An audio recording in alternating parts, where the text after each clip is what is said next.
মানুষ সময়ের কদর বোঝে শেষ সময়ে। 28 নম্বর পারার সূরাতুল মুনাফিকুন আমার আল্লাহ বলেন, وَلَن يُؤَخِّرَ اللَّهُ نَفْسًا إِذَا جَاءَ أَجَلُهَا وَاللَّهُ خَبِيرٌ بِمَا تَعْمَلُونَ।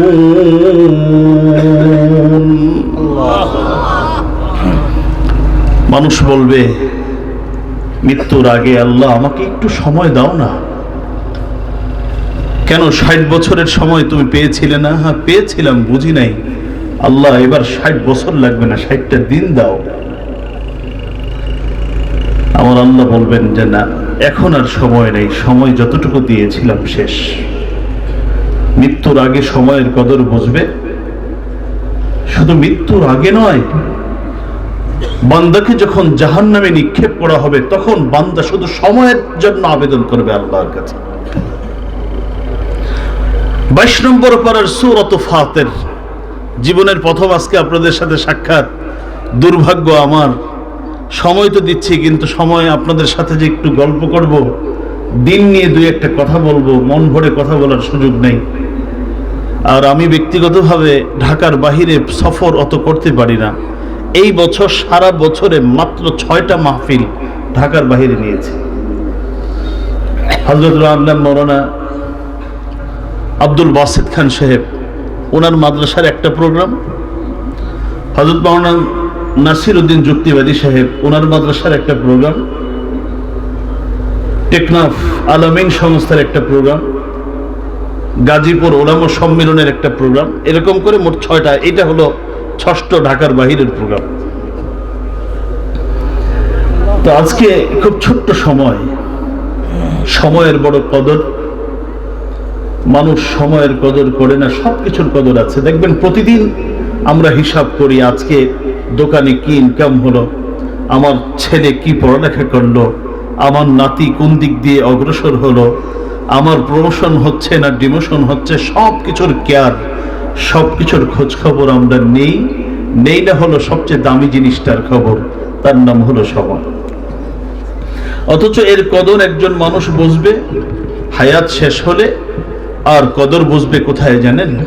যখন বান্দাকে জাহান্নামে দেওয়া হবে, চিৎকার করে করে বলবে, রব্বানা আখরিজনা না'মাল সালিহান গায়রাল্লাযী কুন্না না'মাল আওয়ালাম নু'আম্মিরকুম মা ইয়াতাযাক্কারু ফীহি মান তাযাক্কারা وجاءكم النذير فذوقوا فما للظالمين من نصير وهم يصطرخون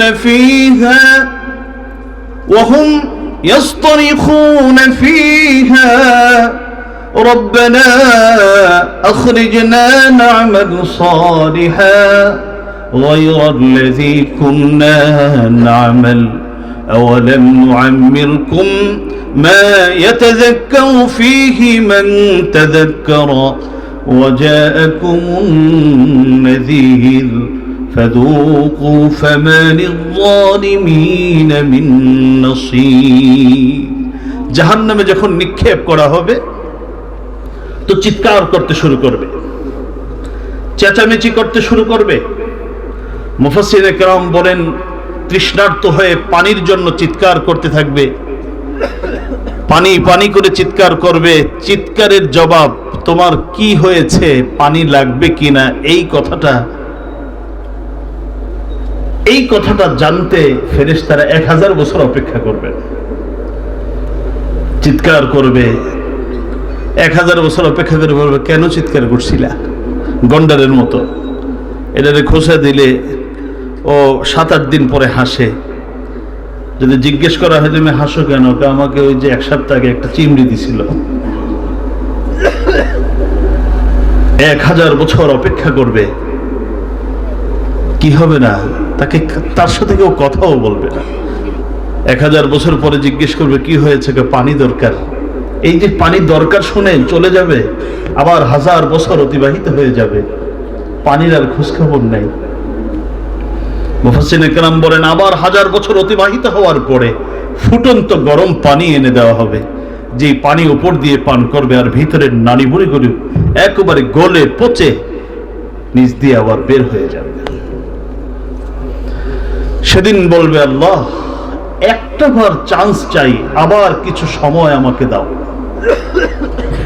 আমার আল্লাহ সেদিন খোঁটা দিয়ে বলবেন আওয়ালাম নুআম্মিরকুম মা ইয়াতাযাক্কারু ফীহি মান তাযাক্কার, আমি কি তোমাকে এতটুকু সময় এতটুকু হায়াত দেইনি? চাইলে ওই সময়ে তুমি উপদেশ গ্রহণ করতে পারতে। আমার আল্লাহ সেদিন বলবেন এখন আর হায়াত চেয়ে লাভ নাই, দামি জিনিস নষ্ট করেছ। চিৎকার করতে পারবে আমি কিন্তু তোমার হায়াত বাড়াবো। মুহতারাম হাজিরিন, সময় আছে, সময়ের কদর করতে হবে। আমি সংক্ষেপ এই একটি কথা বললাম, আর 2 নম্বরের নবীজির একটা বয়ান আমি আপনাদেরকে শোনাবো।